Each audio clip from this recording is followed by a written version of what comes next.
ginagawa nito sa silid niya? Bakit nito iniwan si Trisha sa kabilang silid? Nakatulog na ba kaagad ang babae?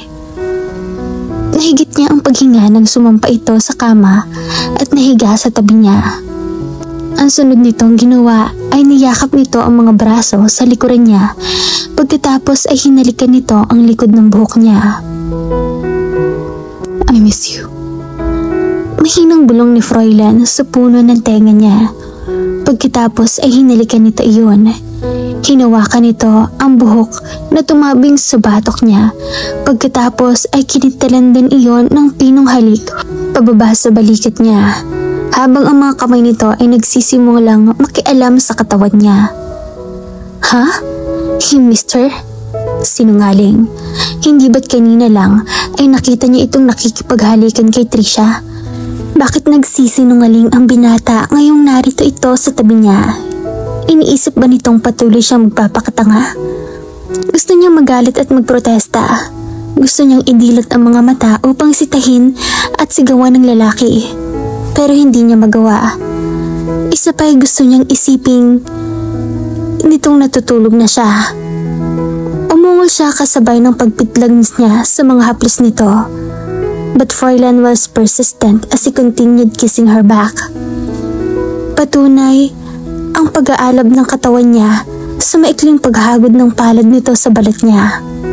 Diyos ko, bakit kay bilis papukaw ng lalaking ito ang init ng katawan niya? At bakit kay bilis rumesponde ng katawan niya at tila siya ay lalagnatin sa tuwing hahawakan siya nito?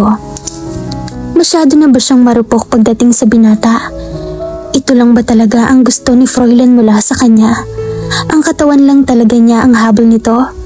To satisfy his needs? His damn personal needs? Upang punan ang matinding pagnanasa nito?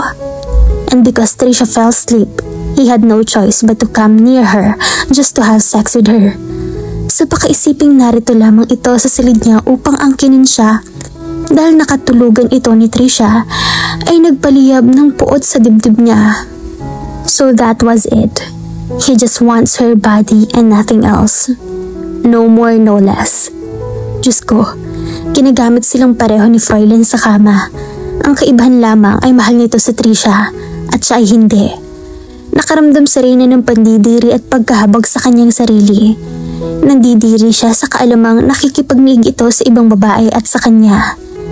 Nagagalit sa Reyna sa lalaki pero tumutugon at ipinagkakanulo niya ang sariling katawan niya. In frustration and fury, ay napahikbi siya nang hindi niya sinasadya. Si Froilan ay nitigil sa ginagawa, sa paghalik sa likod niya at pagdama ng dibdib niya. Sweetheart. Don't sweetheart me. Marahas na sagot ng isip niya, pero walang gustong lumabas ng anumang salita mula sa bibig niya. She was just weeping like a child na kinakabahala ni Froilan. Sweetheart, what's wrong? Nagtatakang tanong ni Froilan. Hinawakan ang balikat niya at pilit siyang pinapaharap dito. Pero pumiksil siya.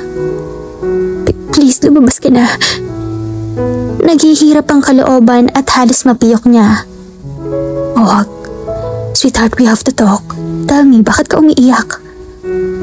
Nakuyom ni Froilan ang sariling kamao kasabay ng pagtatagis ng mga bagang nito. He was so exhausted and all he wanted to do is to sleep next to Reyna. But the moment he touched her, it aroused his carnal desire. But God, he won't force her to make love with him if she doesn't want to. And he dislikes seeing her crying. At bakit naman ito nang umiiyak? Namimiss ba talaga ng dalaga ang namayapang ama? He tried to touch her just to comfort and console her, but Reyna shook off his hand. Gusto kong mapag-isa. Baby, we could... Lumabas ka na, utang na loob. Mahina ngunit mariing wika ni Reyna. Tumaas baba ang dibdib ni Froilan at marahas na nagbuga ng hangin. Kumigpit ang pagkakakuyom nito sa sariling mga kamao.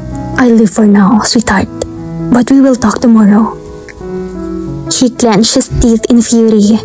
Mabigat man ang loob nito ay lumabas ng silid si Froilan. Reina cried her heart out as soon as Fräulein left the room. She felt so helpless and devastated. The sharp pain in her chest persisted as if there was an arrow stuck inside, as her tears continued like a river from her eyes. Pakiramdam ni Rina ay lalo lamang siyang nasasaktan sa pagwawalang bahala ni Fräulein. Narito na si Trisha pero bakit kailangan pa nitong magpanggap? He could easily kick her out of the mansion at any time, but she doubted if Fräulein would do that. Perhaps he still wants her for his lustful needs. Naghuhumiyaw sa isip ni Rina na kailangan na niyang putulin ang kahibangan niya dahil sa bandang huli ay sarili lang din niya ang sasaktan at lolokohin niya. Kailangan pa ba magkadurog-durog at magkapira-piraso ang puso niya bago niya maisipang umalis? Kailangan pa ba niyang hintayin na si Fräulein mismo magpalaya sa kanya bago siya matauhan? Pero kaya ba niyang mapalayo sa lalaki? Makakaya ba niyang mawalay sa piling nito? Hindi ba pwede siya na lang ang mahalin ni Fräulein? Kung paano siya nakatulog ay hindi niya alam. Pero nakakasiguro siyang nag-aagaw ng liwanag at dilim nang dalawin ng pakapaguran ang talukap ng kanyang mga mata. Napapalikwas siya ng bangon nang biglang makaramdam ng pagbaliktad ng sikmura. Nagmamadaling pumasok sa Rina sa loob ng banyo at doon nagduduwal. Pero wala naman siyang maisuka. Pinagpapawisan na siya sa pagsusuka, ngunit wala naman siyang nailalabas. Kaagad siyang nahulog sa malalim na pag-iisip. Ano bang nakain niya kagabi na nakasama sa tiyan niya? Bukod sa vegetable soup ay wala na siyang kinain. Duda siya na iyon ang magiging sanhi ng biglaang pagsama ng pakiramdam niya. Kahapon naman, ng tanghalian ay sandwich, salad at apple juice lamang dahil wala siyang ganang kumain. Naghihinang inangat niya ang katawan mula sa pagkakalunod sa toilet bowl, subalit nakaramdam naman siya ng paghihilo at pag-ikot ng paningin. Napakapit siya sa lababo upang hindi mabuway. Muli ay ipinikit na rin ang mga mata ng ilang segundo, saka muling dumilat. Umiikot pa rin ang paningin niya. Naghihinang napadasal siya sa dingding.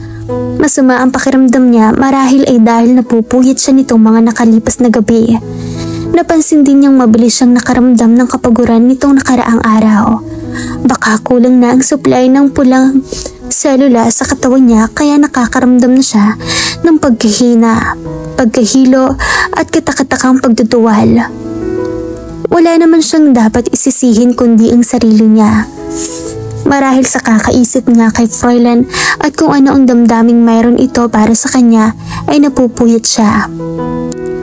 Idagdag na rin ang matinding paninibugho at selos na namamahay sa dibdib niya.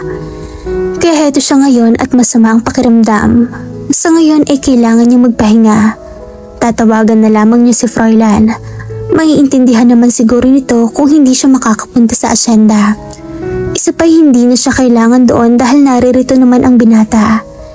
Naliliyo man ang pakiramdam niya ay sinika pa rin na Rina na makalabas ng banyo pero lalo lamang tumindi ang nararamdaman niyang paghihilo. At bago pa man siya makarating sa kama ay tuluyan ng dumilim ang paningin niya. Hindi mapakali at kanina pating natambal sa kaba ang dibdib ni Fräulein. Habang hinihintay ang paglabas ng doktor, nakasalukuyang sumusuri sa kalagayan ng dalaga. Ang totoo ay hindi siya halos nakatulog sa nagdaang gabi dahil sa kakaisip kung ano ang dahilan ng pag-iyak na Rina. Labag sa loob niyang iwanan ito ng ganong kalagayan, ngunit halos ipagtabuyan siya nito kagabi. Nasaktan si Fräulein sa pagpapaalis nito sa kanya pero mas nangingibabaw ang pag-aalala niya kay Rina. Kanina pa niya inaabangan ang paglabas ni Rina subalit mag-aalas 9 na ay hindi pa rin ito bumababa para mag-agahan. He was so worried that he could no longer wait for another tick of the clock. He has to talk Rina whether she likes it or not. And so he decided to enter her room only to be shocked as she found her on the floor and seemed so lifeless. Sa pakiwari ni Fräulein ay tumigil ang pagtibok ng puso niya nang madatnan niya itong walang malay at nakahandusay sa sahig.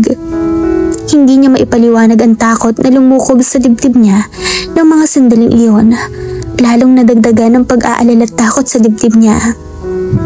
He immediately called the physician to check on her at halos mabaliw na rin siya sa pag-aalalang habang naghihintay sa pagdating ng doktor.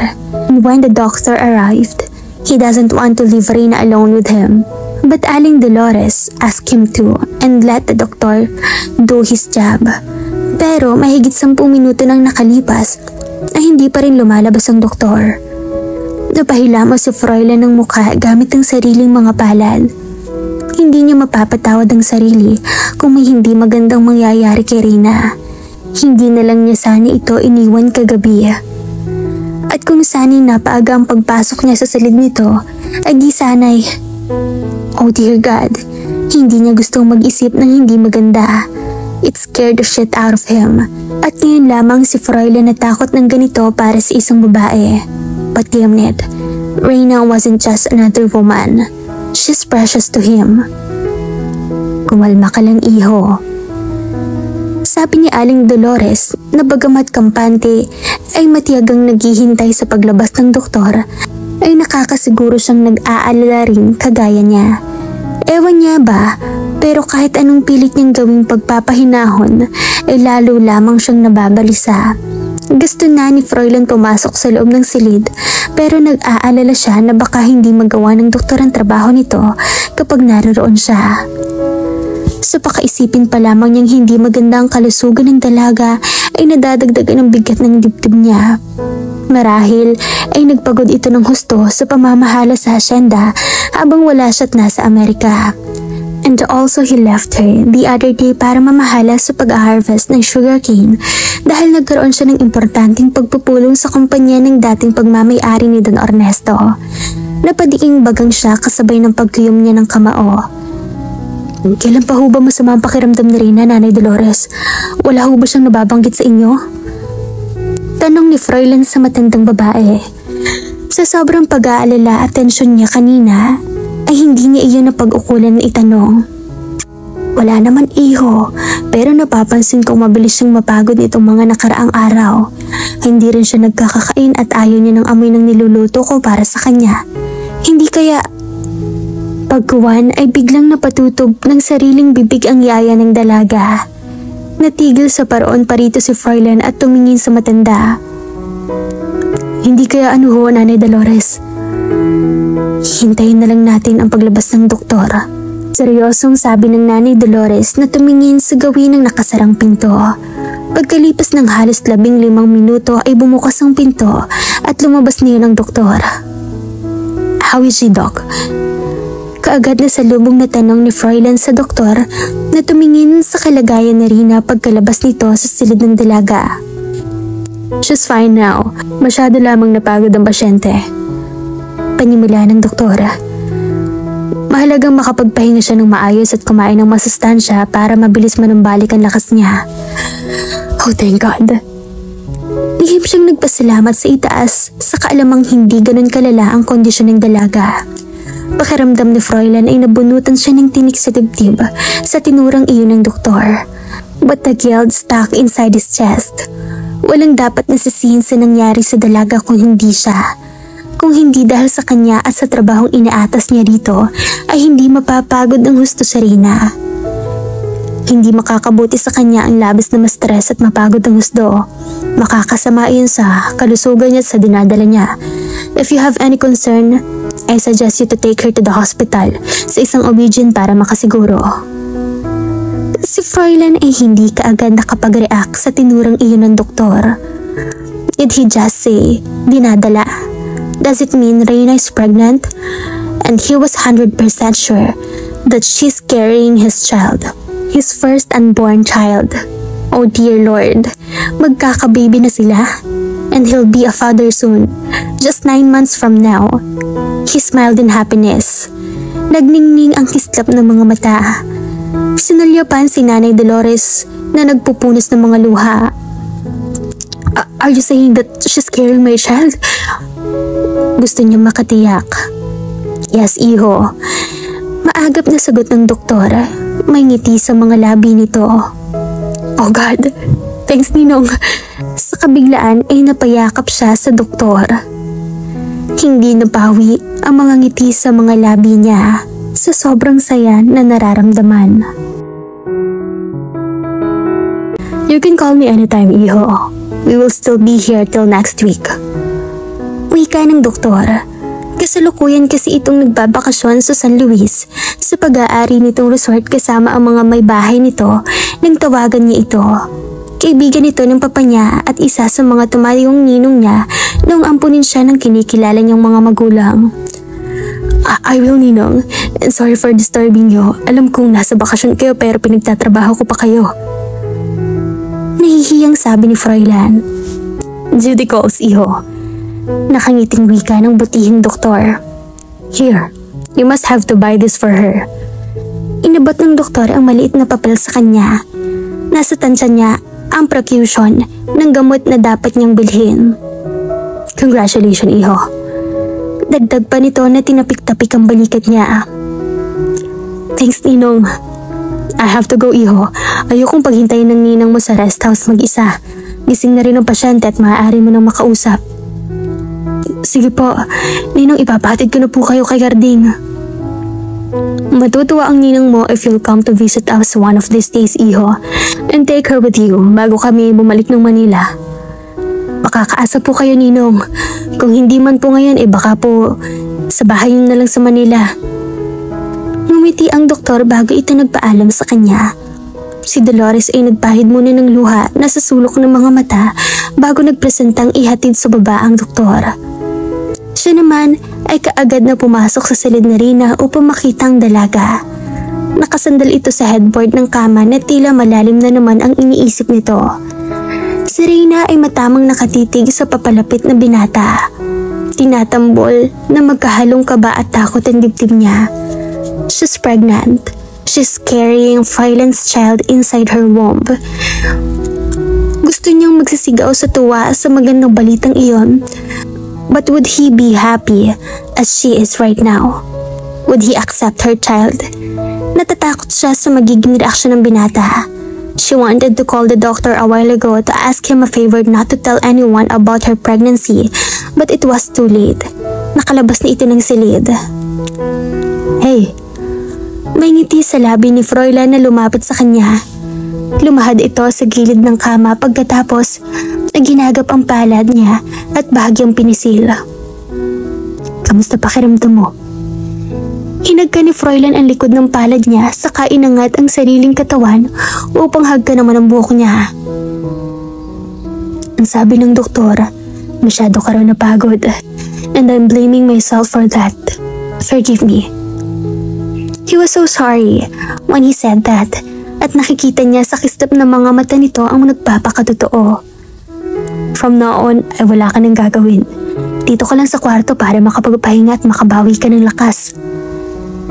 Dagdag pa ni Froilan, hindi na rin na alam kung tama ba ang pag-aalalang nakita niya sa kislap ng mga mata nito o nagpapanggap lamang ito. But her heart can see the truth at gusto niyang maiyak sa sensiridad sa tono ni Froilan. It's not your fault. Ako may kasalanan dahil hindi ko pinapahalagaan ang kalusugan ko. Tipid ang ngiti sa mga labi ni Rina. I'm sorry, Froilan. Hindi ko gustong mag-alala ka. Oh God, sweetheart, don't blame yourself.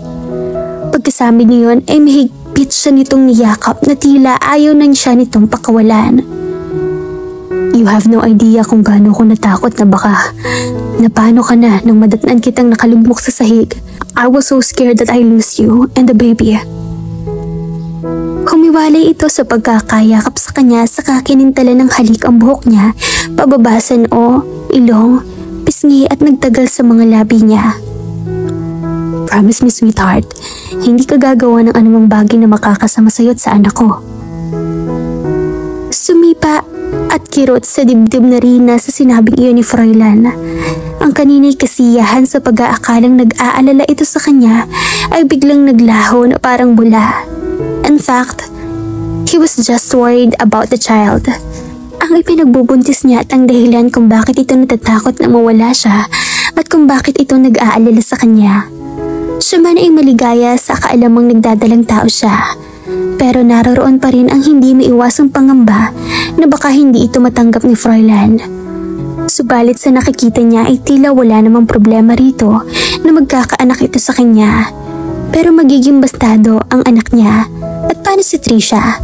Paano kung malaman nitong nagdadalang tao siya at si Froilan ng ama? Masisira ang nalalapit na pag-iisang dibdib ng dalawa. Tumangaw si Reyna kasabay ng pilit ng ngiti sa mga labi. Nararamdaman na naman niya ang paninikip ng dibdib niya. So after all, the only reason of his concern was the unborn child in her womb. Aalis muna ako para bilhin sa butika ang mga vitamins mo. I will ask Nanay Dolores to bring foods for you, okay? Sige. Tipid na tugon niya. Pakiramdam kasi ni Reyna ay nagbabara na naman ang lalamunan niya sa pagpipigil na huwag maging emosyonal. I won't be long, sweetheart. Babalik ako kaagad. Hinagka ni Froilan ang noo niya bago ito tumayo at lumabas ng silid. Doon pa lamang siya tila nakahinga ng maluwag. Hinayaan na rin niyang pumatak ang mga luha na kanina ay gusto pang magpaalpas. Maya-maya pa'y narinig niya ang pagpihit ng seradore ng pinto. May nakalimutan ba si Froilan? Mabilis niyang pinahid ang mga luha sa gilid ng mga mata sa pag-aakalang may nakaligtaan ng binata kaya ito bumalik. But it wasn't Froilan. It was Trisha who came and entered her room without her permission. Madilim ang mukha ng babae at nagbabaga sa galit ang mga mata nitong ipinukol sa kanya. At nag-aalala si Reyna sa maaaring gawin ito sa kanya. Hindi pa siya nakakabawi ng lakas kaya hindi niya maipagtatanggol ang sarili at kailanman ay hindi siya nakaranas na makapag-away, mapapisikal man o barbal. May kailangan ka ba? Formal na tanong ni Reyna. Your slut. Galit na wika nito na isinara at nilak ang pinto. Hindi ako magtataka kung bakit nahulog sa mga kamay mo si Froilan. You are very dramatic whore. Nagulat siya sa sinabing iyon ni Trisha. Higit ang pagsasalita nito ng Tagalog. So, marunong din pala itong magsalita ng wika nila. Anong ibig mong sabihin? Stop acting, you bitch. You can't fool me. At nag-iinarte ka pang nawala ng malay para lang makuha ang atensyon ni Froilan. You are pathetic, ambitious gold digger. Alam mo ikakasal kami ni Froilan pero nilalandi mo pa rin siya. Ang hindi ko lang maintindihan ay ang kapal ng pagmumukha mong manatili sa pamamahay nito kahit alam mong nandito ako o sadyang malandi ka lang talaga, Reyna. Singhal ni Trisha sa kanya. Halos magbuga ng apoy ang mga mata nito sa galit. Nasasaktan si Reyna sa mga pinagsasasabi ni Trisha pero hindi naman niya ito masisisi. Bakit nga ba naririto pa siya gayong nandito na si Trisha? Bakit kailangan niyang manatili sa mansyon gayon alam niyang wala naman siyang karapatan? Hindi ko sinasadyang... Oh come on, stop playing around, Reyna. Kung hindi mo sinasadya di sana'y umalis ka noong araw na dumating ako rito. I frankly told you who I am the first day I arrived, and yet you chose not to leave because you were still flirting with my fiancé if I wasn't around. Hindi totoo yan. Naiiyak na sagot ni Reyna. The guilt hammered inside her chest. Trisha was right, in a way na bakit hindi pa siya kaagad umalis. But she wasn't flirting with him, at wala rin oras si Froilan sa kanya mula nang dumating sa mansyon ng babae. Fine, let me tell you the truth. Inangat niya ang mukha buhat sa sinabing iyon ni Trisha. What do you mean? Naglakad palapit sa kanya ang babae saka nilabas nito mula sa bulsa ng short jeans ang isang kahan ng sigarilyo at ng lighter pagkatapos ay kumuha ng isang stick at sinindihan. Sinadyang ibuga ang usok sa kanyang mukha dahilan para mapaubo siya. Do you think he loves you? Nang uuyamang tanong nito, muli ay nagbuga ito ng usok saka nakakalokong umisi. Froilan will never love you, Reyna. He's just fond of you and using you para makipaghiganti sa papa mo. But unfortunately, the old man already died. Kaya ikaw bilang anak ang ipinagbabayad niya sa mga kasalanan ng matatandang yun. Hindi totoo yan. Mariin ni Reynang sabi pero nagpatuloy sa pagsasalita sa Trisha. Ang papa mo ang dahilan ng pagkamatay ng mga magulang ni Froilan at kaya siya naririto sa San Luis ay para maghigante. Sabi nito bago muling nagbuga ng usok ng sigarilyo. Hindi kriminal si Froilan para gawin sa yung ginawa ng papa mo sa pamilya niya, but perhaps using your body and hurting you emotionally will please him. Hindi magagawa ng papa ko ang binibintang niyo sa kanya. Umiling-iling na wika ni Reyna. Sa pagkakataong iyon ay hindi na niya mapigilan ang pagpatak ng mga luha. Sa puso niya ay nararamdaman niyang hindi masamang tao ang papa niya. Pero hindi ba minsan na niyang narinig mula sa bibig ni Froilan ang tungkol doon at kitakatakang biglang nagbago ang pakikitungo ng binata sa kanya. Unti-unti ay nagkakaroon siya ng idea kung bakit nagbago ang klase ng pagtrato ni Froilan sa kanya. Pakiramdam ni Reyna ay pinipiga ang puso niya sa sobrang paninikip niyon. Then I guess you don't know your father at all. Hindi kriminal ang papa ko at hindi ako naniniwala magagawa niyang kumitil ng buhay. Pagtatanggol pa rin, nasabi ni Reyna sa namayapang ama. Humithit muli ng sigarilyo ang babae pagkatapos ay naupo ito sa kama sa harapan niya. At sa palagi mo pananagutan niyang pinagbubuntis mo? Nasusuklam na tumingin ito sa bandang tiyan niya. To be honest with you, Froilan and I had already talked about it. Kukunin namin ang bata pagkasilong mo and will raise the child as my own. Pero duda akong magagawa kong mahalin ng bastadong iyan. Malakas itong tumawa sa katumayo. I will make sure that bastard of yours will leave the hell every hours of his life with me. Pinanlamigan si Reyna ng katawan sa sinabing iyon ni Trisha. Isa lang ang nasa isip niya. Iyon ay hindi niya hahayaang mangyari ang nais ni Trisha at Froilan. Hindi ako makakapayag. Wala kayong karapatan para kunin at ilayo sa akin ang anak ko. Tumigas ang boses na saad ni Reyna. She will never let her. She won't let them take her child away from her. Hindi si Reyna makakapayag na maging miserable ang buhay ng magiging anak niya sa piling ng babaeng ito. Hindi niya hahayaang maranasan ng anak niya ang kalupitan ni Trisha. Hindi. And do you think you can do something about it? Nakakaloko itong tumawa. Don't worry, Reyna. That thing won't be a bastard by name. Dadalhin pa rin niya ang pangalan ni Froilan. Dagdag pa ni Trisha bago tinungo ang pinto. And one more thing. Froilan hated you as much as he hated your father. Pagkawika niyon ay lumabas si Trisha ng silid niya. Naiwan si Reyna ng tila binubuhusan ng malamig na tubig. Nakadagdag sa paninikip ng dibdib niya ang revelasyong iyon ni Trisha. So after all, Froilan were just acting. Ang paibigan siya ay parte ng paghihiganti nito dahil ang totoo ay wala naman itong damdamin para sa kanya. And the worst, she loved him so much that he believed and trusted him. Pakiwari ni Reyna ay mayroong hindi nakikitang patalim na sumaksak sa dibdib niya. Sa sobrang pagkirot at sakit niyon, pakiramdam niya ay hinahati ang puso niya sa sobrang pananakit at paninibugho. Kasalanan niya dahil minahal niya ang lalaki at mahal na mahal pa rin niya ito sa kabila ng mga nalaman niya. That doesn't change her feelings towards him. Gusto na rin ng magalit dito, mamuhi at masuklam. But all she felt right now is pain, a terrible pain that almost devouring her whole being. Hindi pa man malaki ang tiyan niya ay may masama ng plano ang babae para sa anak niya. Napatutop si Reyna sa sariling bibig upang pigilan huwag mapalakas ang pag-iyak niya.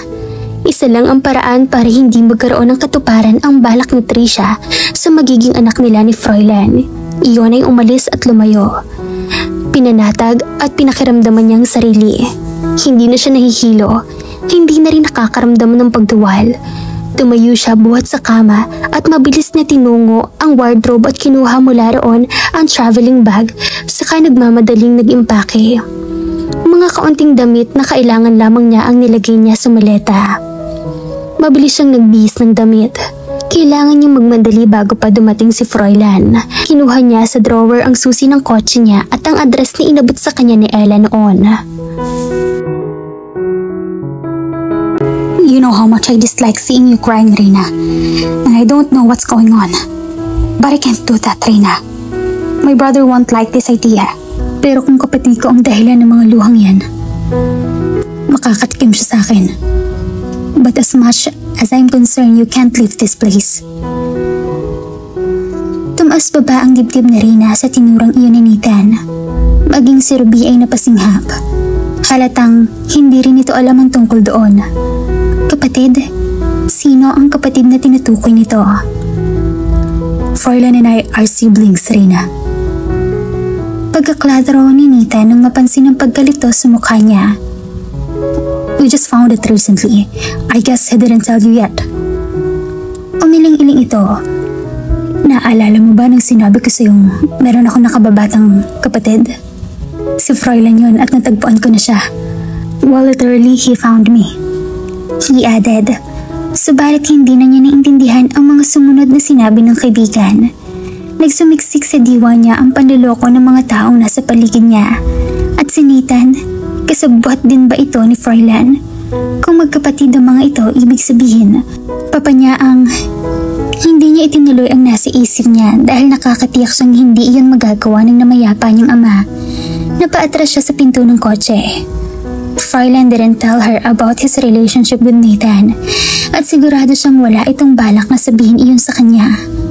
Kusang pumatak mula sa magkabilang sulok ng kanyang mga mata ang mga luha. Natutup na rin ang sariling bibig upang huwag siyang mapasigaw sa galit at pagagulhol. Pakiwari ni Reina ay hindi siya makahinga sa sobrang paninikip ng dibdib niya. Hindi niya malaman kung kanino siya magtitiwala o kung may dapat ba siyang pagkatiwalaan. Oh God, bakit pa ito nangyayari sa kanya? Bakit siya pa?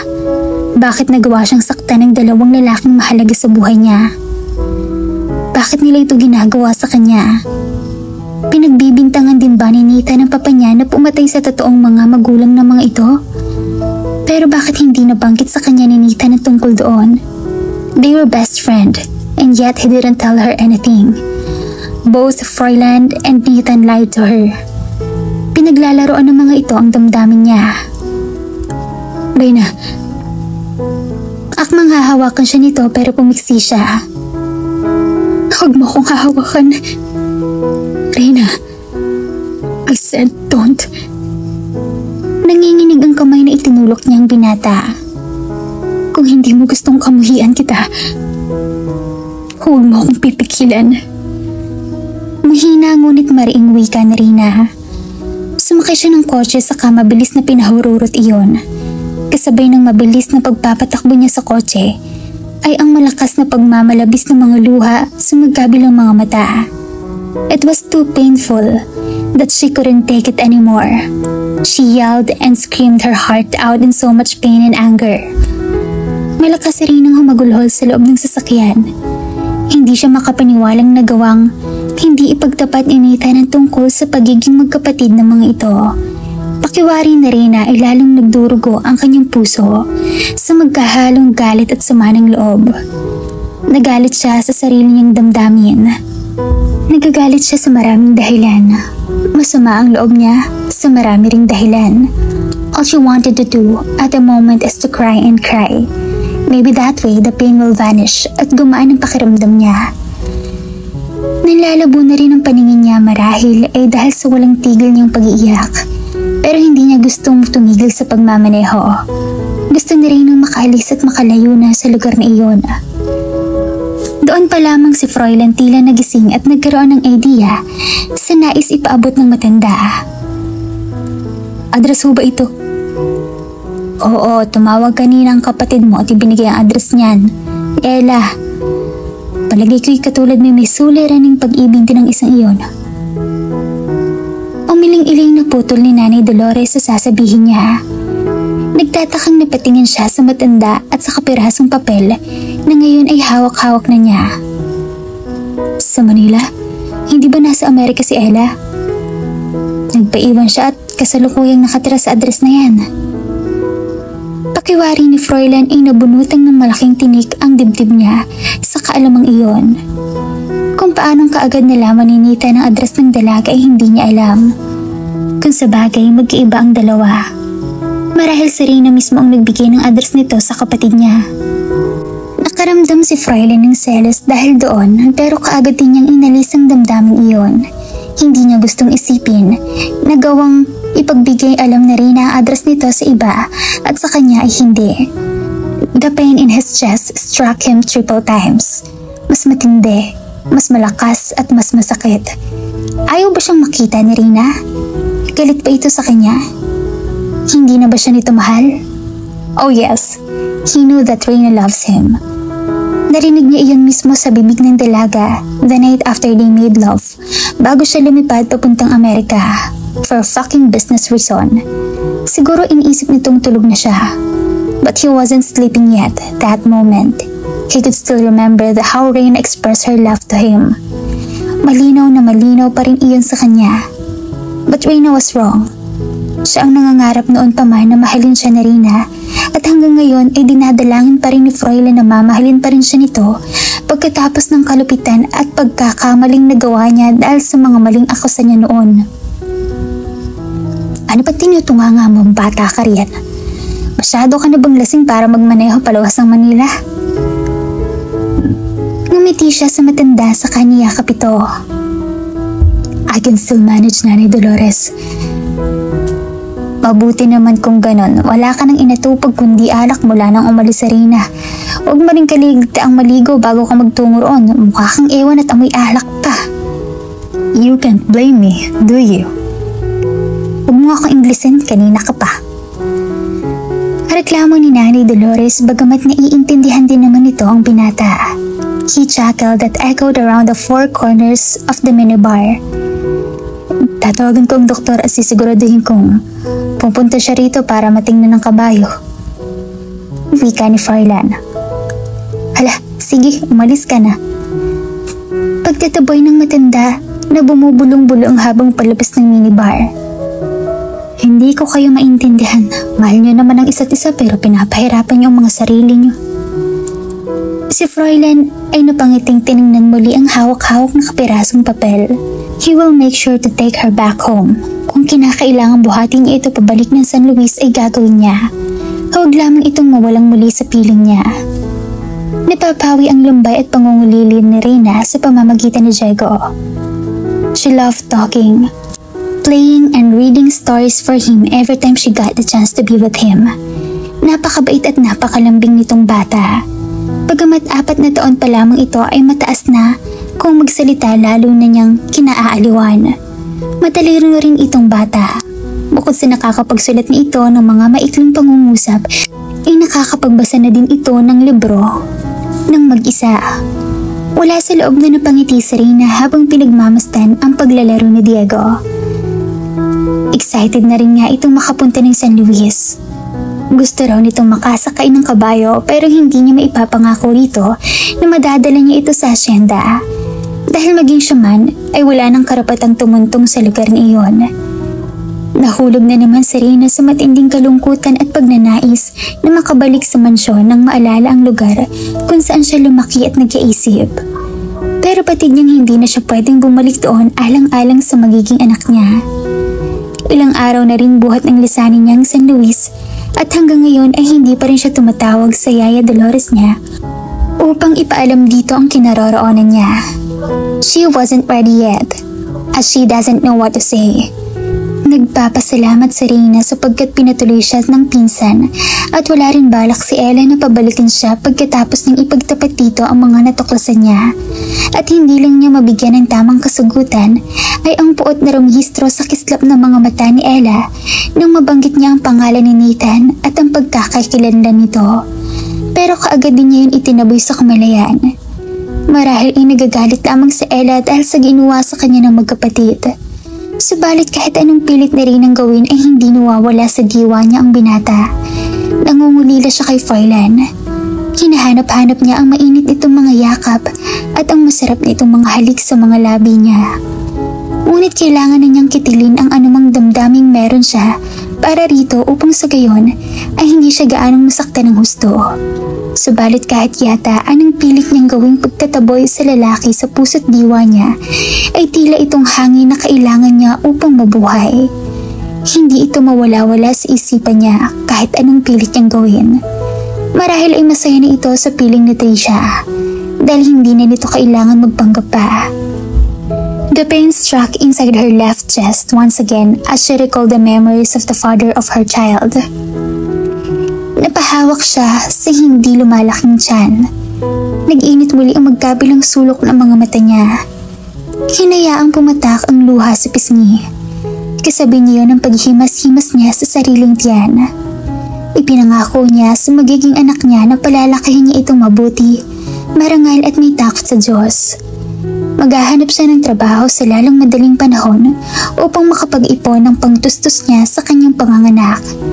Isa pa'y kailangan tulungan din niya sa mga bayarin sa bahay si Ella bilang pasasalamat niya rito sa pagkukop nito sa kanya. "Tita, are you crying again?" Tanong ng munting tinig na bigla na lang sumulpot sa harapan niya. She rapidly wiped the tears on her face as she smiled at the young boy. Hindi umiiyak si Tita Diego. Nabuhay lang ako. Kinurap-kurap niya ang mga mata para patunayan sa batang musmus na napasukan lamang ng kung ano ang mga mata. "I thought you were crying, Tita. Palagi ka kasing umiiyak since you got here. Mommy told me once, if someone is crying, it means she or he's in pain." Inosenteng saan nito. "Are you in pain, Tita Reyna?" Dagdag pa nito na tiningala siya. Hindi siya kaagad nakasagot sa tinuri ng batang iyon. Diego was right. She is in pain. A lot of pain inside her chest. Her mind is in pain as well. Pagod na rin siyang mag-isip at isipin si Froilan. Pero kahit napapagod na ang diwa niya, ay ito pa rin ang palaging laman niyon. At kahit nasasaktan ang puso niya, ay ito pa rin ang titinitibok niyon. "Diego, honey, why don't you help Yaya Ana in the kitchen and bake a gingerbread for your Tita Reyna?"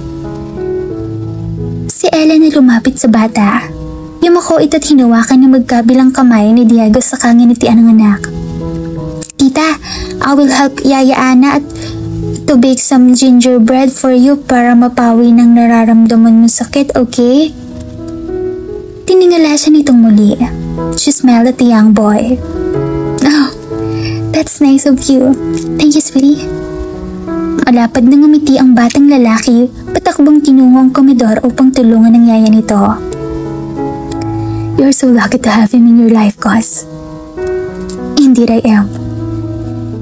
May pagmamalaking ture ni Ena na sinundan ng tingin ng anak. "You'll be a mother too, so soon, and I'm sure that you'll be a good mom like me." Sinabayan nito ng mahinang tawa ang sinabi at sumaryosang muka. "Ayos ka lang ba?" Tanong ni Ella na lumapit sa kanya. Okay lang ako." Makangiting sagot ni Rina. She tried to suppress her emotion as she doesn't want her cousin to worry about her. She realized that she's getting used to hide and fake her smile no matter how painful she was inside. She can still plaster the sweet smile on her lips, but she couldn't falsify the sorrow in her eyes though. Hinuwakan ni Ella ang palad niya sa kamarahang pinisil pagkatapos ay nginitian siya nito. Ang sunod itong ginawa ay hinakag siya nitong maupo sa mahabang sofa. "Can I get you something to drink?" "Just water, please," sabi ni Reyna.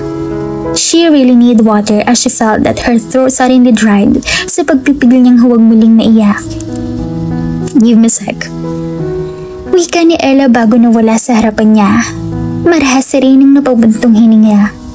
Tumingila sa kisame upang pigilin ang nagbabadyang luha sa gilid ng mga mata. Ayaw niya maging emosyonal pero heto siya at nahihirapang kontrolin ng sariling damdamin. "Hey!" Si Ella na mabilis lumapit sa kanya. Nilapag nito sa gitnang bilugang mesa ang daladalang basong tubig. Pagkatapos ay lumuhod ito sa harapan niya saka hinawakan muli ang palad niya at marahang pinisil. "It's alright not to be okay, Reyna. I know it's still hurt and isn't that easy para makalimot. It takes time pero alam ko makakayanan mo rin. Nandito lang ako. Kami ni Diego. We will always be here for you. Saad nito sa kanya. Buhat sa sinabing iyon ni Ella ay lalo lamang siyang nanlumo. The tears she was trying to suppress rivers in her eyes. She covered her face with palm as she sobbed and cried her heart out. Reina, dear, Ella said, rubbing her back as she was trying to comfort her. I'm sorry, Ella. Nakikabala ko na sa'yo. Humiwalay si Reina sa pagkakayakap nito saka mabilis niyang pinahid ang mga luha. I'll be okay. Hindi man ngayon alam kong darating din ang araw na yun. She smiled bitterly. Here, uminom ka muna para may masmasan ka. Salamat. She knew it wasn't easy to forget the only man she had ever loved in her life. But Reina has to move on. Kahit paunti-unti ay pipilitin niya. After all, ikakasal na sina Froilan at Tricia. Isa lamang siyang balakid at malaking hadlang sa pag-iibigan ng mga ito. At marahil sa mga sandaling ito ay masaya na ang dalawa. But they can never have their child. There's no way she'll allow them. The pain hammered inside her chest once again. Nasa ganun siyang pag-iisip when the bell rang. At nang tatayo siya upang buksan niya iyon, pinigilan siya ni Ella. Ako na. Sabi ni Ella at tinungo ang pinto. Rumihistro ang gulat sa mga gandang mukha ni Ella nang binuksan niya ang pinto and found out who was their uninvited guest. Hindi ito malaman ang sasabihin nang mapagbuksan ang di inaasahang bisita. Nalingon nito mula sa kinauupuan si Reina na ngayon ay kausap ng anak niya. Anong kailangan mo? Sa Ella na naging mailap ang mga mata. Alam kong narito si Reina. Let me talk to her. I'm afraid I can't. Please leave. Nagtagi sa mga bagang ni Froilan kasabay ng pagkuyom ng mga kamao nito. Hindi ako aalis hanggat hindi ko nakakausap si Reina. Hindi nagpatumpik-tumpik na tura ng lalaki. Akmang isasara na ulit ni Ella ang pinto pero naging mabilis ang pagkilos ng lalaki. Iniharang niya ang isang paa sa pinto upang hindi yan tuluyang maisara ng babae. Don't make a scene in my place. Tatawag ako ng pulis. Mahina ngunit mariing sabi ni Ella. Kahit tumawag ko pa ng isang batalyon ng militar, ay hindi ako matitinag. Let me speak to her, Ella. Kailangan kong makausap sa Reina. Mommy, come on. Gingerbread is ready. Tawag ng munting tinig mula sa likod ng babae. Who is he, Mommy? He asked as he looked at him. Froilan was surprised by the presence of the young boy. She has a child? Reina didn't mention to him that Ella has a son. He looked at the young boy and smiled. I'm here for Reina. Young man, would you help me to convince your mom to let me talk to her? Sure, but are you a friend of Tita Reina? Yes, I am. Do not talk to stranger, Diego, and go back to your Tita Reina. He said he is a friend, Mommy. Perhaps he can help Tita Reina. She's in pain, right? Pahayag ng munting bata na tiningala ang ina. Si Froilan ay napatiing bagang sa tinura ng batang iyon. His Reina is in pain? Ay dinadamdam ba ito? Higit siya nitong kailangan kung ganon. He can't help her. He was the reason and the cause of her pain. Ang gusto sanang isang tinig ni Ella. Diego is a smart kid, yet still young to understand what's happening around him. Go to your tita, Diego. Utos ni Ella sa anak na kaagad namang sumunod. I can make things right, Ella. Hayaan mo akong makausap sa Reina, nakikiusap ako. You've hurt her enough, Froilan. Sa palagay ko'y sapat na yung dahilan para hindi ko hayaang madagdagan pa ang sakit ng kalooban ng pinsan ko. Froilan gritted his teeth as he fisted his hands in range. Lumarawan din ang kalituhan sa mukha. Pero isa lang ang tinitiyak ni Froilan. Hindi siya aalis hanggat hindi sila nakakapag-usap ni Reina. Slow down, Diego. Sweetie. Si Reyna nahila-hila ni Diego. Quick, tita. Your friend is here and he wanted to talk to you, but mom doesn't want him to speak with you. Wika nito na hila-hilo pa rin ang kamay niya. A friend of mine? Tumango ang bata at ipinagpatuloy nito ang pagyakag sa kanya. Si Nathan kaagad ang unang pumasok sa isip niya. Pero paano naman ito nalaman ang kinaroroonan niya? Bago pa masagot ang sariling katanungan ay natigil si Reyna sa paghakbang at tila itunulo sa pagkakatayo nang makita kung sinong tinutukoy ni Diego. She could feel the sudden tighten of her chest as her heart beat so fast beyond her control. Anong ginagawa nito dito? And how did he find her? Isn't he supposed to be with Trisha at this time? Freylan. Tawag ng puso niya. Umalis na siya ng San Luis para wala nang sagabal sa pagmamahalin ng mga ito, pero bakit ito naririto? Did he just came here to take her back dahil sa anghel na dinadala niya sa loob ng kanyang sinapupunan? Dahil sa mga plano ng mga ito sa anak niya? No, she won't let him. Hindi niya hahayaang isilang sa mundong ito ang anak niya at mamuhay ng miserable. Reyna. Nangislap ang kasiyahan sa kislap ng mga mata ni Freylan nang makita siya. Pero ano itong nakikita ni Freylan sa mga mata ni Reyna? Is she afraid of him? But why? Ngayon lang nito nakita na ganito si Reyna. Pero bakit? Bakit naman ito natatakot? He won't hurt her. For God's sake, never in his wildest imagination to hurt the most precious woman in his life. Hindi mo kailangan makipag-usap sa kanya kung hindi ka pa handa. Wika ni Ella. It's okay, Ella. She said smiling. But those smiles didn't reach her eyes. Agad naman nakaunawa si Ella na inabot ang kamay ng anak at niyakag ito palayo sa dalawa. Sweetheart. Freylan swallowed hard before he continued talking. Please, let's talk. Gusto kong malaman kung bakit ka umalis. He said. In a rapid reflexes, ay nagawa nitong makapasok sa loob ng kabahayan. He immediately held Reyna's hand and squeezed it. However, she shook off his hand at kusang dumistansya. Her reaction kicked the harsh pain inside his chest. Reyna, pakiusap, Freylan. Umalis ka na. Ibinaon ni Reyna ang mga paa sa sahig upang hindi takbuhin ang yakap ng lalaki. She missed him so terribly, but she has to suppress her own emotion bago pa siya tuluyang ipagkanulo ang sarili. No, hindi ako aalis hanggat hindi tayo nakakapag-usap ng maayos. Wala na tayong dapat pag-usapan pa. Yes, Reyna. We have a lot of things to talk about. Unahin na natin kung bakit umalis ng mansyon. Bakit mo ako iniwan? Hindi ko kailangan sagutin ng mga tanong mong yan. Reyna, please leave at huwag mo na akong kakausapin pang muli. Naramdaman ni Freylan ang biglang pagpitik ng sakit sa kaliwang bahagi ng dibdib nito sa tinurang iyon ni Reyna. Gumuhit din ng pait sa mga mata ng binata. Naroon ang labis na pagtataka sa inaasal ng babae. Hindi ko alam kung bakit ka nagkakaganyan, Reyna.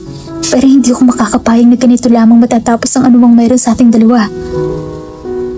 Hinawakan ni Freylan ang kamay niya pero kaagad din siyang pumiksi at tinulak ito palayo sa kanya.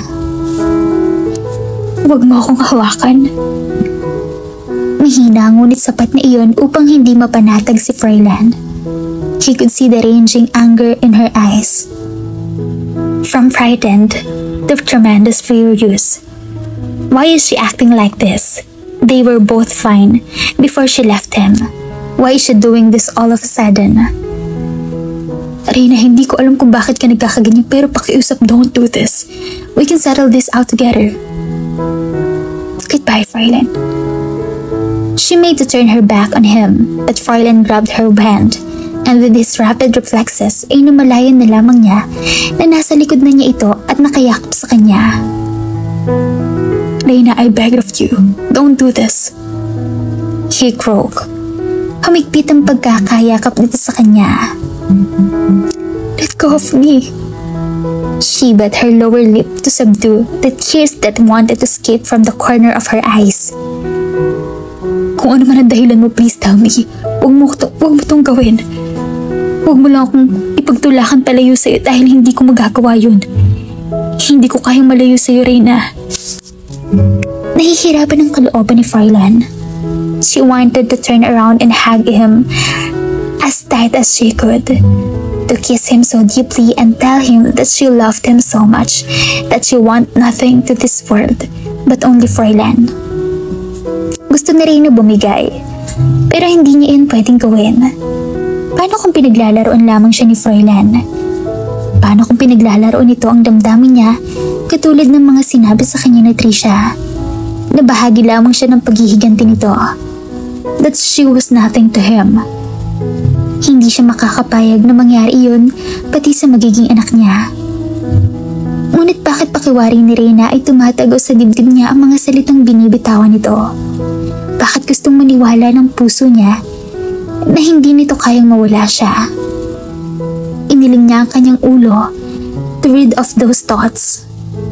Natatakot at nangangamba siya na baka dinadaya lamang siya nito. Baka lalo lamang siyang malugmok sa pighati at hindi na muling makabangon na kapag napinaniwalaan niya ito. Reyna, I know you love me, sweetheart. At mahal na mahal din kita. I love you so much that I can take this world without you by my side. So please hear me out, my love. God, did he just say he loved her? The tears she was trying to control crashed down on her cheeks. She believes him. No, she doesn't. She was confused. She'd been waiting to hear those words from him for a long time. Dapat ba siyang maniwala? Dapat ba siyang magtiwalang muli? Tama na, please. Pinilit na rin ng kalasin ang pagkakayakap ni Froilan sa kanya at nang makawala ay patakbong pumasok sa isang silid pagkatapos ay mabilis na isinara iyon. Si Froilan ay naiwang napahilamos ng sariling mga palad. Mabigat ang dibdib at namumula ang mga mata sa pagpipigil na huwag pumatak ang mga luhang kanina pang nagbabadyong pumatak. Nang akmang susundan ng dalaga ay hinarangan ito ni Ella. Nakiusap ang babae na pabayaan muna nito si Reyna. Nakailangan ni Reynang mapag-isa. Nakailangan nito ng espasyo para makapag-isip ng mabuti habang sariwa pa ang sugat sa dibdib nito. Bakit kailangan nito mapag-isa gayong naririto naman siya para damayan ito? Bakit hindi din ito naniniwalang mahal niya ito? Hindi ba siya mahal na Reyna? Naibunto niya ang galit sa minibelin ng sasakyan. He yelled furiously as he drove his car to the highest level. At halos sumadsad sa gilid ng kalsada ang sasakyan ng manibela ng kotse niya nang bigla siyang magpreno. Paano kung sinabi ni Trisha kay Reyna ang tungkol sa paghihiganti niya? Could it be the reason why she left him? The fear trembled him inside. Lalong nadagdagan ng alalahanin ni Froilan at ang bigat ng dibdib niya sa pakaisiping iyon. He should have told her about it earlier, but he got busy at nawalan iyo sa isip niya. Besides, he was so happy and contented being with Reyna. Nagkalat sa carpet ng sahig ang bote ng alak na wala ng laman. Halos wala na ring espasyo ang ashtray sa ibabaw ng bilugang mesa sa dami ng stick ng mga sigarilyong nakapatong doon na tila sinindihan lang at pagkatapos ay pinatay doon. He already stopped smoking because of Reyna and doesn't like it. Kaya sa tuwing magsisindi siya ng sigarilyo ay ang magandang imahe ng babae ang makikita niya. Kaagad siyang natitigilan at sa huli ay piniling huwag manigarilyo. Froilan grabbed the empty bottles from the single sofa and dropped it down on the floor. As he was laying down, napasulip siya sa mga kalat sa paligid niya. He groaned as he cursed himself. Who cares about the mess anyway? Wala naman siyang kasama sa condo niya. He was alone and miserable, but he deserved it though. Ginawa niya ang lahat para muling makausap si Reyna pero ayaw siya nitong kausapin. It's been 2 weeks since the last time he spoke with her. Buhat noon ay hindi na niya ito kiniusap. 2 linggo na rin siyang naghihintay sa labas ng bahay ni Ella. Nagbabaka sakali na magkaroon siya ng pagkakataong makalapit dito. Pero sa tuwing tatangkahin niyang lumapit sa dalaga, ay kaagad itong umiiwas sa kanya. Kailangan niya mag-isip ng paraan upang bumalik sa piling niya si Reyna. Hindi niya kayang mawala ito ng tuluyan sa buhay niya. Hinahanap-hanap niya ito sa bawat sandali. Isipin pa lamang niyang hindi ito makakasama sa susunod pong mga araw ay tila siya mababaliw ng tuluyan. He groaned as he closed his eyes, remembering Reyna and his thoughts. He has to do something to take her back in his arms again. There's no way he'll let her to leave him this way. Hindi siya makakapayag lalo pat dinadala nito ang bunga ng pagmamahal niya rito. Ibabalik niya si Reyna sa San Luis. She was helping Anna to prepare for their supper when her phone suddenly rang. She answered it immediately when she saw Ella's name on the screen. Nagkaroon ng biglaang meeting sa kumpanyang pinagtatrabahuhan ni Ella at hindi ito pwedeng umalis dahil darating daw ang pinaka-boss nito at baka malate na rin ito ng uwi. Nakiusap ito sa kanya na kung maaari ay siya munang sumundo kay Diego sa school. Kaagad naman siyang pumayag. Pagkatapos nilang mag-usap magpinsan ay inayos ni Reyna ang sarili upang sunduin ng pamangkin. Papatayin ko muna ang stove para makaalis na tayo, wika ni Anna. It's okay, Anna. Ako na lang susundo kay Diego. Kaya ko naman mabuti pa magpahinga ka na muna. Inabot niya ang susi ng sasakyan sa ibabaw ng counter. Naku, halos ikaw din naman ang gumawa ng lahat ng gawain ko . Nahihiyang sabi ni Anna na napakamot sa bataok. It's alright, sari naman ako. Sige na, kailangan ko nang umalis. Kung yan ang gusto mo, careful sa pagmamaneho. Nakangiting tinanguan niya si Anna. Bago pa lumabas ng kabahayan, kabisado naman niya ang daan patungo sa paaralan ni Diego. Dahil 2 beses na niya itong sinundo sa preschool kasama si Anna. Sa tuwing malalate kasi ng uwi si Ella ay siyang nagkukusang sunduin ng bata. 20 minutes drive lang naman ang layo ng paaralan ni Diego mula sa bahay ni Ella. And beside, she likes talking with Diego. Napakatabil nito sa loob ng sasakyan at hindi siya nabuburyo kapag ito ang kausap niya. Diego is so bubbling and funny the way he talked. Tila kasi itong matanda kung magsalita. She parked her car close to the school entrance para hindi na siya mahirapan pa. Tumingin si Reyna sa suot niyang relo. Meron pang nalalabing 8 minutes bago matapos ang klase ng pamangkin niya. Pinatay niya ang ignition ng kotse saka bumaba. Hindi pa man siya nakakalayo mula sa sasakyan niya ay biglang may lalaking humarang sa daraanan niya. Pasimpleng lumapit ito sa kanya na ipinagtataka niya at mabilis ang naging kilis nito na namalayan na lamang niya na biglang nanlabo ang paningin niya nang dumantay ang daliri nito sa bandang leeg niya. Kasunod niyon ay pagkawala ng ulirat niya. Minulat na rin ang mga mata. Nasa loob siya ng isang pamilyar na silid. Nakahiga sa malambot na kama na king-size bed. Nasaan siya naroon? At anong ginagawa niya rito? Bigla siyang napabalikwas ng bangon nang maalala ang nangyari sa may parking lot. Paano nangyaring nawalan siya ng malay nang lumapit ang lalaking iyon sa kanya? Kinidnap ba siya ng estrangherong lalaking iyon?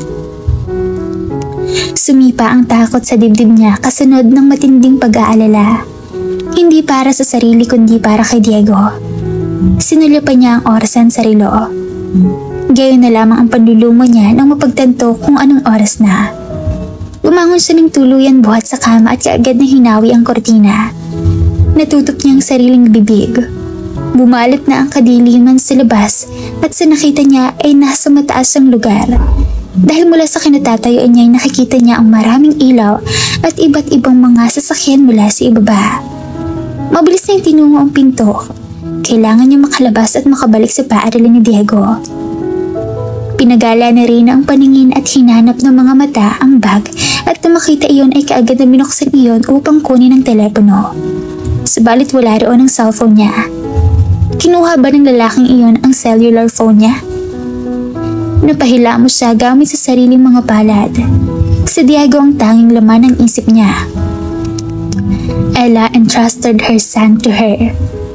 But tuluyan na siyang napaiyak sa labis na pag-aalala sa pamangkin. Sino ba naman kasi ang lalaking iyon at anong kailangan nito sa kanya? Bakit kailangan itong ikulong siya sa silid? Saan naman siya kukuha ng pera kung sakaling yun ang habol nito? Bukod sa maliit na halaga, sa sarili niyang bank account ay wala na siyang mapagkukunan ng salapi. Nasa ganoon na siyang realisasyon nang maulingan niyang ang pagpihit ng sino mang nasa labas ng pinto.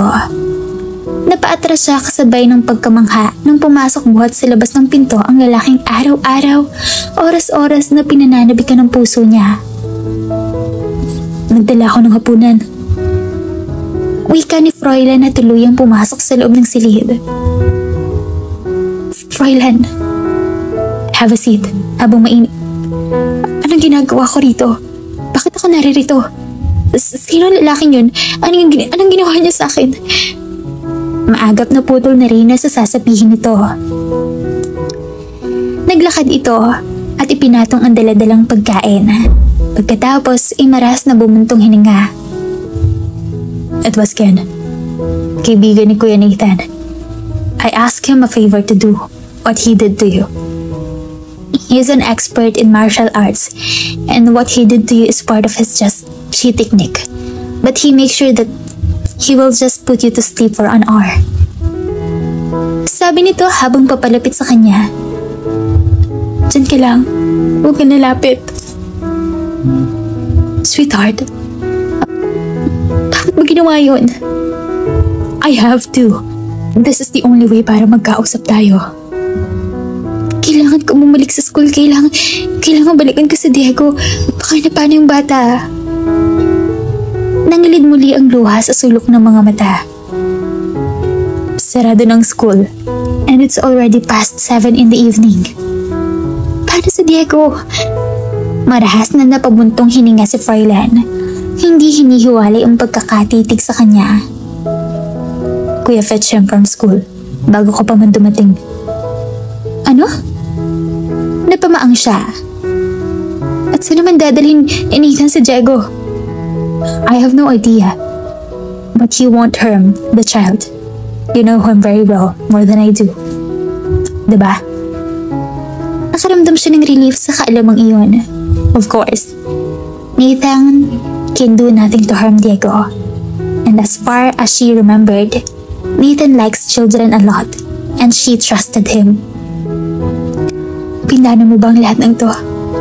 At paanong napapayag ni Nathan ng mga teachers sa school na iyon ang ipagkatiwala nila ang bata sa kapatid mo? He has his own way, sweetheart. Ang mahalaga ay safe si Diego. Malabang ay nakauwi na rin ang bata kaya huwag ka na mag-alala. Eh ako, bakit mo ka pinadukot? Hindi kita pinadukot. We just need to talk. Wala na tayong dapat pag-usapan pa, Froilan. Tapos na sa atin ang lahat. Kung ano man ang meron tayo. Iyon ay kung meron man sa pagitan natin dalawa. Wika na Reyna. Hindi ako pumapayag na matatapos na lamang lahat sa atin, Reyna. Mas lalong hindi ako pumapayag na putulin ang relasyon natin. That's not gonna happen. Kailangan ka nang bumalik sa bahay ni Ella. You're not going home. This is your home too. You'll stay here with me. Pinagala niya ang mga mata sa kabuuan ng silid. Saan nga ba siya dinala ni Froilan? Sa sobrang takot at pag-aalala niya, ay hindi na niya ito napagtuunin ng pansin. Naakit na rin siya na sumang-ayon dito pero hindi maaari.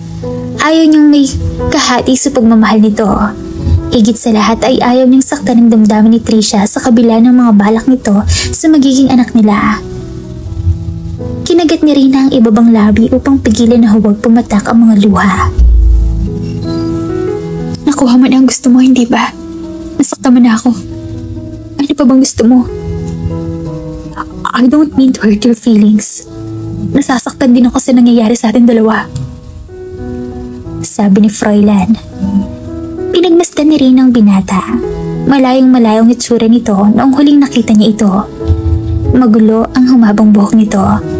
Malalim na rin ang nangingitim na bahagi ng gilid ng mga mata nito. Idagdag na rin na yumayabong ang buhok sa mukha nito na hindi man lang nito nagawang ahitin. At pakiramdam din siyang tulad niya ay bumaba rin ng timbang na lalaki. Miserable din ba ito katulad niya? She doubted. Ikakasal na ito kay Trisha, hindi ba? Walang patutunguhan ang usapang ito, Froilan. Mabuti pa hayaan mo na ako makaalis. Bakit? Mali bang ibigin ka? Kasalanan bang mahalin ka? Oo, mahal kita. Mahal na mahal kita, so please don't do this to us. Oh God, she loved him so much too. Subalit natatakot siya na baka hindi niya makayanan ng sakit. Nakikiusap ako, Froilan. Let me go. Pakiramdam niya ay nagbabara ang lalamunan niya sa pagpipigil na huwag maiyak. No, Reyna. Dito ka lang. Hindi ka aalis until we sort things out together. Hindi na ako makakapayag na mawala ka sa paningin ko at maliw ka sa akin. I won't let you out of this room until you listen to me. May bahid ng determinasyon ng boses ni Froilan. He walked back towards to the door and locked it. Isinilid ang susi sa bulsa ng maong nitong pantalon. Nanlaki ang mga mata ni Reyna, nasundan ng tingin ng binata. Seryoso ba itong ikulong siya sa silid na ito? Ano bang gusto mong pag-usapan natin? Tanong ni Reyna. Tama na, Froilan. Hindi mo pwedeng ipagkamali ang pag-ibig sa tawag ng laman. What you have felt for me isn't love, but more on lust. You just only need me in your bed to please you sa tuwing kailangan mo kung kailangan mo ng kasiping at sa tuwing... What the hell are you talking about? Of course not. That's not true. Alam mo, hindi totoo yan.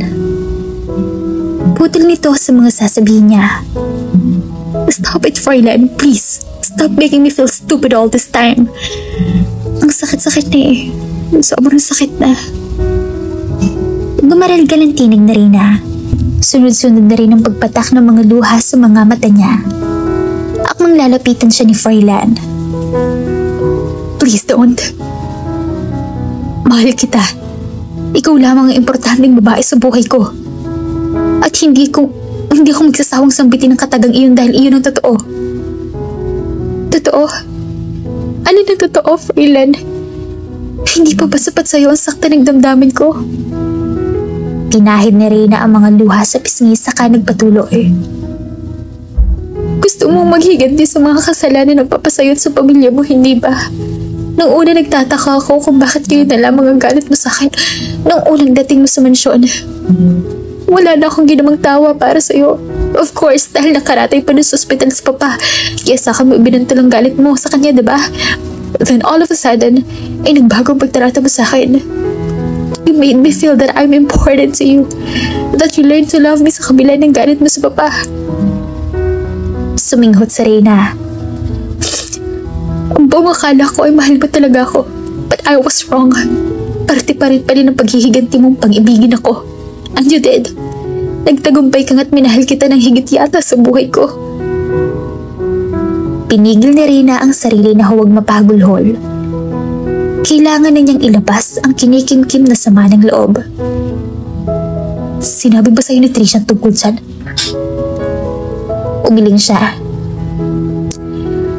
Narinig ko mismo sa bibig mo, Froilan. I was there outside the library noong nag-uusap kayo ng mama mo ng araw mismo na dumating siya. Kinamumuhian mo ang papa dahil sa pagpasplang ng mga tauhan niya sa totoong mga magulang mo. Oh God, let me explain, sweetheart. Nakaganti ka na.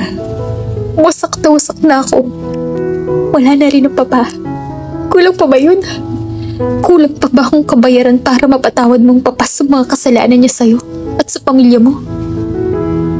Naninikip na naman ang dibdib niya. Nararamdaman niya ang pamimigat niyon. Naghihirap ang kalooban na Reyna. Sweetheart, I was wrong. Tila hirap-hirap na panimala nito. Nagkamali ako.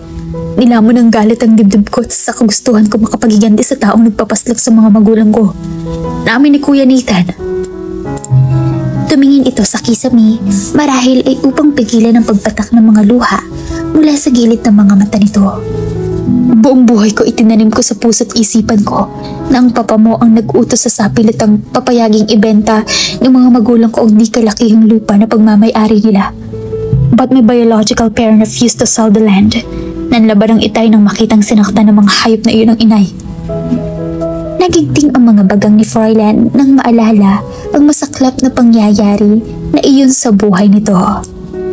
Hindi niya mapigilan ang sarili niyang damdamin at ang magalit. Nagigting ang mga bagang ni Froilan nang maalala ang masaklap na pangyayaring iyon sa buhay nito. Binaril nila ang mga magulang namin ng walang kalaban-laban. Kuya and I tried our best to run away and escape from them, but one of them shoot him. Ako lang ang nakaligtas. Buong akala ko patay na rin si Kuya. Natagpuan ako ng mga umampun sa akin. Itinuring nila akong tunay na kadugo at anak at utang ko ang lahat ng mayroon ako sa kanila.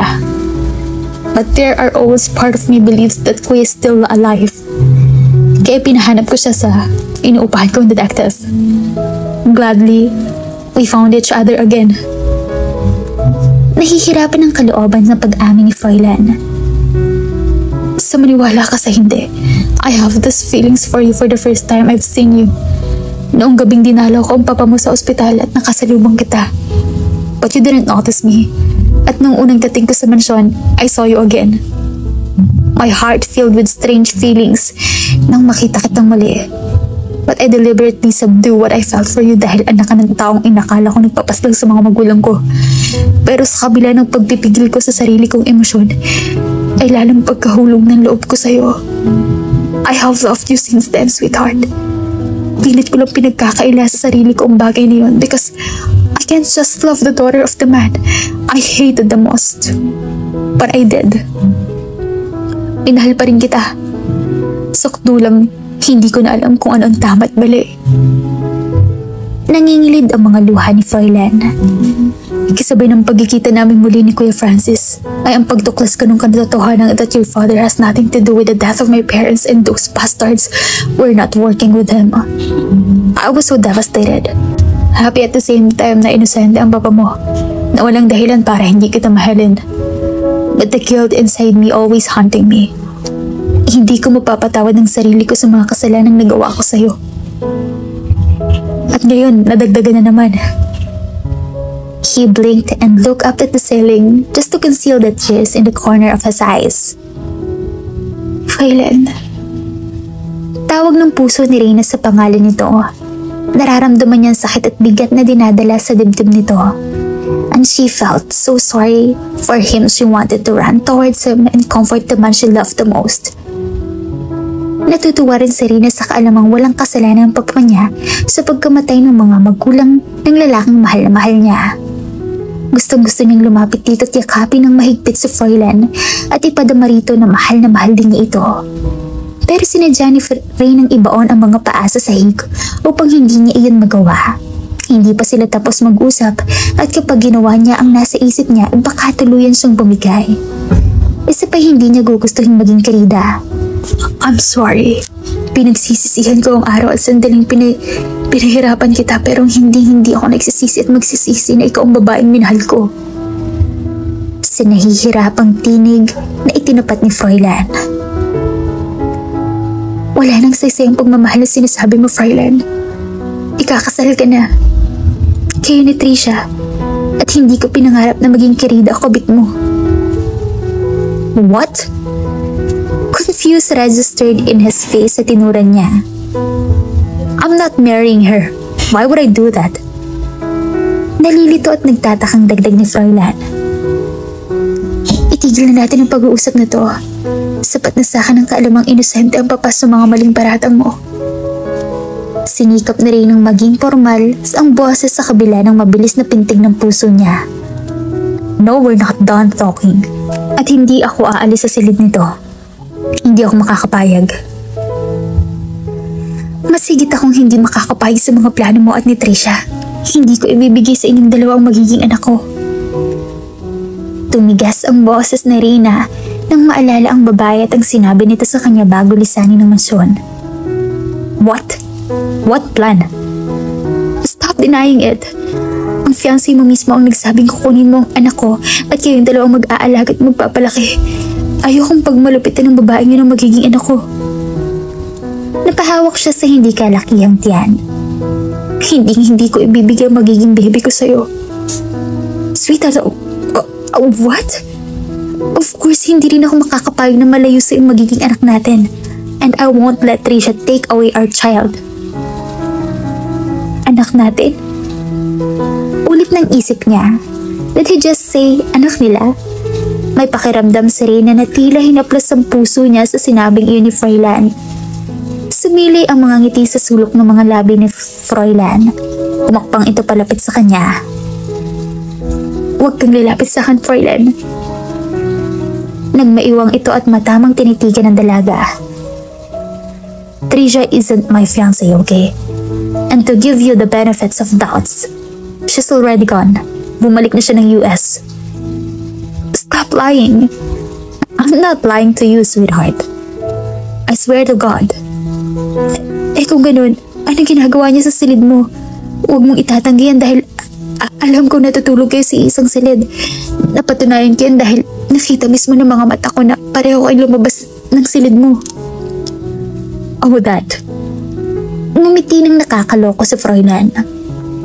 Gusto magalit na Reyna. Pinagtatawanan ba siya ni Froilan? Ang walang ya. Nagkakamali ka. I was only there para magbihis dahil magkakaroon akong biglaang meeting dito sa Manila, remember? Paalala nito sa kanya. Pero hindi niya iyon pinansin. Tinangnan lamang niya ng masama ang binata. Sira ang aircon ng guest room na inilaan mo para kay Trisha at hindi siya sanay na walang aircon. So I told her to stay in my room habang hindi ko pa napapagawa yon. Then akong umako pa roon sa silid para sa kanya. Bigla niyang naalalang hindi niya nga pala na-check ang aircon noong araw na ayusin ng silid para sa bisita ni Froilan pero hindi na rin napinansin ang paliwanag nito. Meron pang 3 spare room in that mansion, bakit hindi siya ron matulog? You're jealous, aren't you? Ang tanong ko sagutin mo. Alright, I asked Nanay Dolores to prepare another room for her, but Trisha preferred to occupy my room instead, and I didn't mind it at all dahil alam kong hindi naman siya magtatagal dito sa Pilipinas. She's still your fiancé, huwag mo nang ipagkaila. Sabi ni Reyna. For Christ's sake, sweetheart, hindi ko nga siya fiancé. Matagal nang natulda ka ng anumang relasyon namin ni Trisha bago pa man ako magtungo ng San Luis at bago man tayo magkakilala. On the other hand, there's no reason for you to get jealous, my sweet. Dyer, she said annoyingly. You've kissed her. Nakita ko kayo mula sa balcony. You're kissing each other. May diing wika ni Reyna. Jesus Christ, I didn't kiss her. Pumahid ang pag-aalala sa tinig ni Froilan nang maalalang tungkol doon. So he was right. Hindi lang pusa ang kumalabog sa balcony ni Reyna. It was her, and perhaps that's why must be the reason why she was crying that time nang pumasok ito sa silid ng dalaga. She kissed me. Pero kaagad ko rin sinawa yun. She was wasted and drunk. Hindi alam na Trisha ang ginagawa niya pero ako matino ang pag-iisip ko that time. And besides, I can't afford to cheat on you. Ikaw ang babaeng gusto ko. Ang mga labi mo lang nais kong dumampi sa mga labi ko. Ang gugustuhin kong halikan ng paulit-ulit at walang kapagurang lasapin. Tuluyan na itong humakbang palapit sa kanya. Itinaas ni Froilan ng isang palad at hinawi nito ang hibla ng buhok na tumabing sa pisngi niya. I love you, Reyna. Please believe me. Ikaw lang ang nag-iisang babae sa buhay ko at sa puso ko. At ikaw lamang ang mamahalin ko habang buhay. And I'm sorry for hurting your feelings. He said as he locked his eyes on her. Naiintindihan ko kung hindi mo pa ako mapapatawad sa ngayon. But I'm hoping that one day you'll forgive me. Nakikita ni Reyna sa kislap ng mga mata ni Froilan ang sinseridad at pagpapakatotoo sa sinasabi nito at naniniwala rin ang puso niya na nagsasabi ito ng totoo. I love you too, Froilan. I already forgive you dahil mahal na mahal kita. Nagsimula na naman bumuhos ang luha niya. Si Froilan na mabilis siyang ikinulong sa mga bisig nito. Hinalik-halikan nito ang buhok ni Reyna. Please don't leave me again dahil nakakasiguro akong mababaliw ako ng tuluyan kapag nawala kang muli sa piling ko. Kumiwalay siya sa pagkakayakap ni Froilan. Promise, I will never leave you again. But if you give me a reason to go, malamang iiwan kita. She smiled at this time at umabot na ang kislap ng mga mata niya sa kanyang mga mata. That will never happen again, he said as he wiped her tears with his kisses.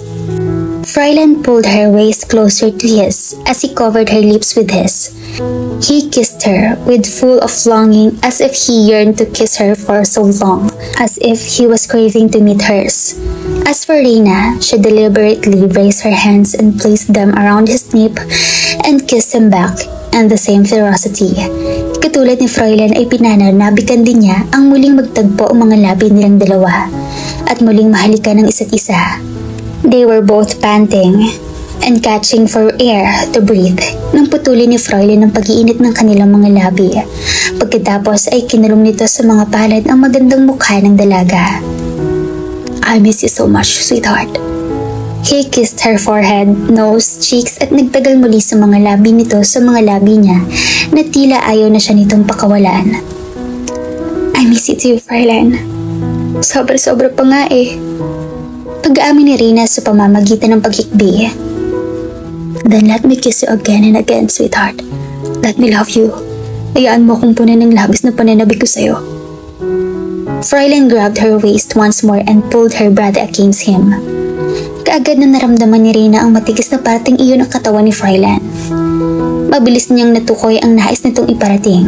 Naramdaman din niya ang biglaang pagdaloy ng pamilyar na sensasyon sa himay-himay niya. Ang nakakatupok na damdamin na unti-unting ginigising ni Fräulein nang nararamdaman niya ang matigas na bahaging iyon ng binata. Kasabay ng pagdiin nito sa sariling katawan sa kanya ay ang pananakop nitong muli sa mga labi niya at ng marahang paglalakbay ng mga palad nito sa likod niya at sa masaselang parte ng katawan niya. Ngunit bago pa man na uwi, sa pagsasanib at nananabik na nakakawindang ang mga halik ni Fräulein ay inawat niya ito. Reina could see the lust and yearning desire of taking her glinting in his eyes. And she has no intention of stopping him from doing so, but she has to call her cousin first. She doesn't want Ella to worry about her, and besides, she owes her an apology for being irresponsible, sapagkat hindi siya nakasundo kay Diego. Isa pa medyo naiinis pa rin siya kay Fräulein sa pagdukot nito sa kanya. Something wrong? Where's my phone? Why? Itinaas niya ang palad at inilahad sa ere. Give me back my phone right now. Patid ni Reina na sa mga labi pa rin niya nakatingin si Fräulein nang dukutin nito mula sa denim jeans nito ang telepono. Naramdaman din niyang tumindi ang pagnanasa na ibinubuga ng mga mata ni Fräulein. What for? Kailangan kong tawagan si Ella, baka nag-aalala na niya sa akin. Hindi rin maganda si Nathan ang sumundo sa pamangkin ko nang hindi man lang nagsasabi. Pinandilatan niya ito saka kinuha mula dito ang telepono. Fräulein was there behind her. Nakayakap sa likuran niya habang kausap niya si Ella. Panay din ang dampi ng mga halik nito sa batok at balikat niya. Nang matapos ang pakikipag-usap niya sa pinsan, ay napatili siya nang bigla siyang buhati ni Fräulein at marahang nilapag sa gitna ng kama. Ako naman ang tupagan mo ngayon. Pwede ba? Masuyo at nakikiusap na sabi ni Fräulein. Ikinawit niya ang magkabilang kamay sa batok ni Fräulein at sinabing, Make love with me till our hearts content, hanggang sa manginig ang mga tuhod ko at hindi ko na magawang tumayo. Fräulein chuckled that echoed in the four corners of the room. That was already in my mind, sweetheart. Para hindi mo na ako patakasan.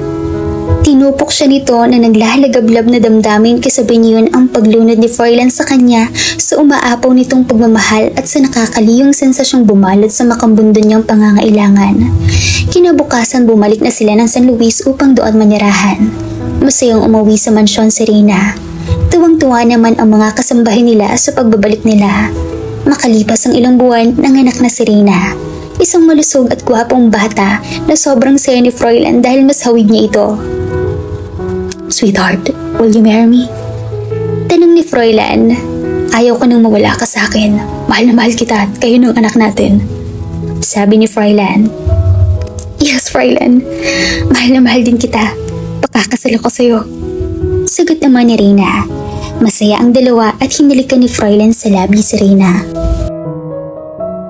At dito na po nagtatapos ang huling kabanata ng ating kwento. Samahan niyo po akong muli sa mga susunod pang kabanata ng aking kwento. Maraming salamat po. Stay safe and God bless.